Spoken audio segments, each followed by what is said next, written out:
6 అడుగుల గుంతల్లో శాశ్వతంగా శ్వాసను వదిలి నిద్రిస్తున్నది నీలో తన శ్వాసను పోసి వెళ్ళిపోయిన ఓ ప్రాణమే. నాయనదో, అమ్మదో, తాతదో, నాయనమ్మదో, అమ్మమ్మదో ఓ ప్రతిరూపం బిందానం ఉండి తీరాలి. ఎప్పుడైనా పొలం వైపు వెళ్ళినప్పుడు ఎముకల గూడుతోనైనా పైకి లేచి నా బలగం వచ్చిందిరో అని మురిసిపోతుంది. పెద్ద పెద్ద విగ్రహాలు పెట్టాలని ఏమీ లేదు. ఓ రాతి బండ మీద ఆ చక్కటి రూపాన్ని చెక్కించినా చాలు.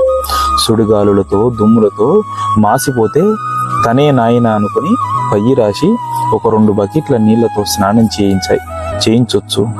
ఏడాదికి ఒకసారి సున్నంతో తెల్ల అంగిని తొడిగి పంచెను కట్టించి దీపం బొట్టు పెట్టగానే ఆ ప్రాణం నవ్వుతూ మన మధ్యలో నిలబడినట్టు కనబడుతుంది.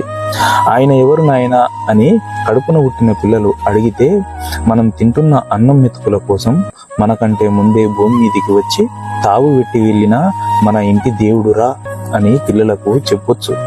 మనం కాసుకున్న గంజి నీళ్ళలో వండుకున్న కూరను ఓ అన్నం ముద్ద కలిపి అక్కడ పెట్టి మనం తింటే మన తరతరాలకు మూతిఫలం.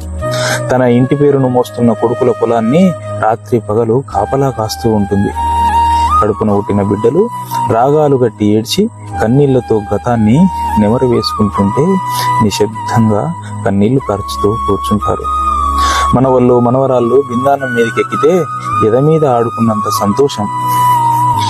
కడుపున పుట్టిన పిల్లలు ఎండకు ఎండి వానకు తడవద్దని నాయన ఊర్లో ఇల్లు కట్టిపోతే నాయన ఎముకల గూడుకు కూడా పొలంలో బిందానం కట్టడమే పిల్లలుగా మన బాధ్యత.